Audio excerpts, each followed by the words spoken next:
Fitria, NPM 21123018 dari jurusan Manajemen Fakultas Ekonomi dan Bisnis Universitas Batam. Yang saya hormati Ibu Eti selaku dosen pengampu mata kuliah Ekonomi Moneter, dan di sini Aisyah akan menjelaskan materi studi kasus tentang krisis ekonomi global pada era pandemi COVID-19. Dan di sini tujuan saya membuat video ini adalah untuk memenuhi tugas ujian akhir semester 4 mata kuliah Ekonomi Moneter.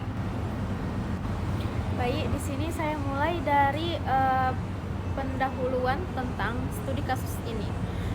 Pemerintah mengumumkan penemuan kasus COVID-19 pertama di Indonesia itu pada tanggal 2 Maret 2020 yang merupakan bagian dari perjalanan penyebaran virus COVID-19 yang pertama kali muncul di Wuhan pada awal Februari tahun 2020, yang kemudian virus itu cepat menyebar ke seluruh belahan dunia yang tercatat telah mencapai 219 negara.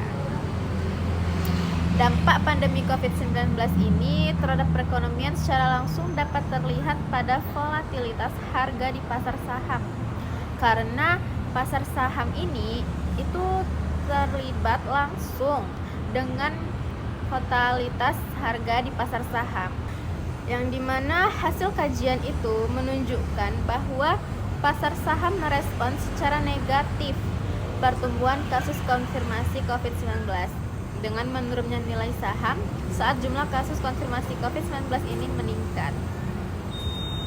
Pasar saham terlihat lebih bereaksi terhadap pertumbuhan jumlah kasus konfirmasi COVID-19 dibandingkan dengan pertumbuhan jumlah kematian pada masa COVID tersebut. Hasil ini juga menunjukkan reaksi pasar negatif kuat pada awal pengumuman kasus konfirmasi COVID-19, dan kemudian respon pasar saham ini bervariasi dari waktu ke waktu tergantung pengembangan wabah COVID-19. Untuk mengetahui dampak COVID-19 ini, banyak hasil yang menemukan bahwa dampak negatif dari wabah pasar saham negara berkembang secara bertahap turun dan mulai berkembang karena pemerintah mengambil tindakan yang tepat waktu dan mengumumkan paket stimulus. Respon pemerintah dalam menanggapi pandemi ini itu memberikan reaksi yang berbeda oleh pasar saham. Tindakan tepat waktu yang diambil oleh satu otoritas, misalnya pemerintah Cina, dapat mengurangi volatilitas tersebut. Oleh sebab itu, suku bunga dan nilai tukar akan berpengaruh volume dan harga obligasi, saham dan aset fisik yang akan berdampak pada berbagai aktivitas di sektor real. Yang dimana kondisi ini akan mempengaruhi perubahan kekayaan yang dimiliki maupun perubahan tingkat pendapatan yang dikonsumsi. Baik, selanjutnya saya akan menjelaskan apa saja sih penyebab terjadinya pandemi COVID-19 ini.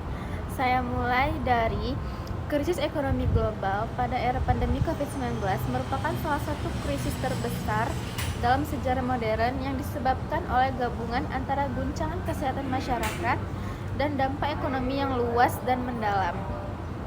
Pandemi ini memaksa hampir seluruh negara di dunia untuk menerapkan kebijakan darurat seperti lockdown, pembatasan sosial, dan penutupan wilayah yang berdampak langsung pada proses aktivitas ekonomi masyarakat dan dunia usaha.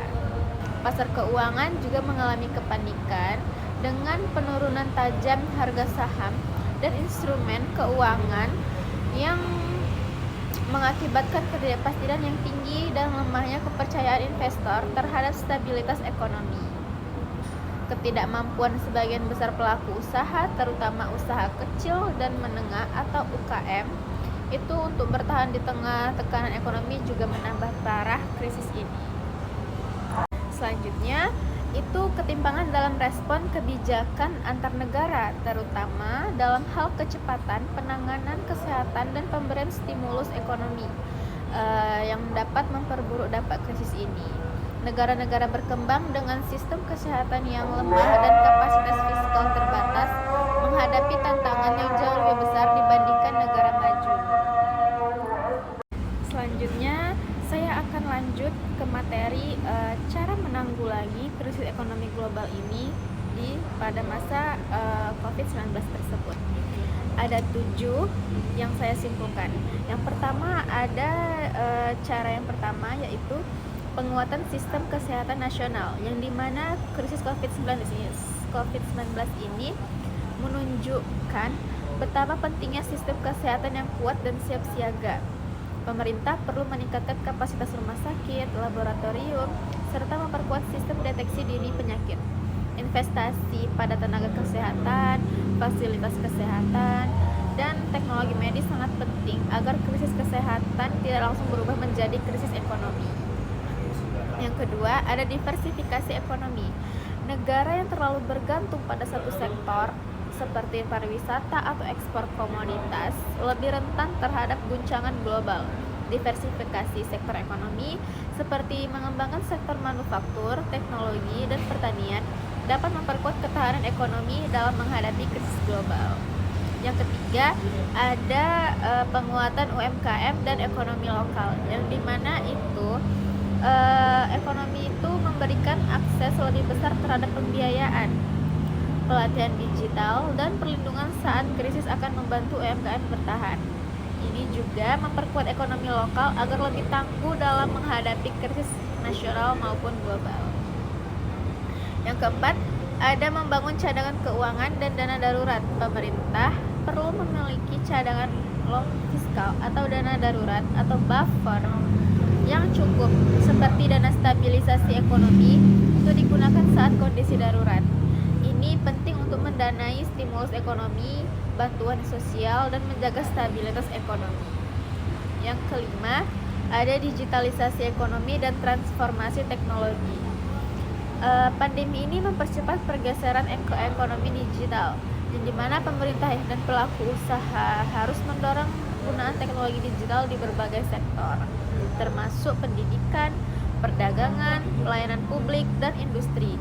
Hal ini membantu menjaga keterlangsungan bisnis saat terjadi pembatasan fisik.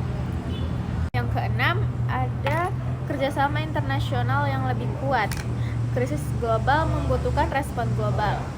Negara-negara yang perlu memperkuat kerjasama di bidang kesehatan, perdagangan, teknologi agar bisa saling mendukung saat terjadi krisis. Kerjasama dalam pengembangan dan distribusi vaksin misalnya sangat penting untuk mencegah krisis berkepanjangan. Dan yang terakhir, cara penanggulangannya yaitu reformasi kebijakan dan regulasi. Pemerintah perlu melakukan reformasi kebijakan ekonomi, perburuhan, dan perbajakan untuk menciptakan lingkungan bisnis yang lebih fleksibel dan responsif terhadap krisis. Regulasi yang kaku bisa memperlambat adaptasi sektor usaha terhadap perubahan situasi ekonomi. Baik, dari studi kasus yang Aisyah ambil ini dapat saya simpulkan bahwa krisis ekonomi global pada era pandemi COVID-19 ini menunjukkan bahwa ketahanan ekonomi suatu negara sangat bergantung pada kesiapan sistem kesehatan, fleksibilitas sektor ekonomi, dan kemampuan pemerintah dalam merespons secara cepat dan tepat. Pandemi tidak hanya menguji kapasitas medis, tetapi juga memperlihatkan kelemahan dalam struktur ekonomi global, terutama pada rantai pasok, ketergantungan terhadap sektor tertentu, serta ketimpangan dan sosial dan digital dalam menghadapi krisis serupa di masa depan dan mendorong pemulihan ekonomi yang lebih berkelanjutan dan merata. Sekian materi tentang studi kasus ekonomi global pada masa COVID-19 yang Aisyah ambil. Apabila ada kesalahan dalam pengucapan kata, mohon dimaafkan. Sekian, terima kasih. Assalamualaikum warahmatullahi wabarakatuh.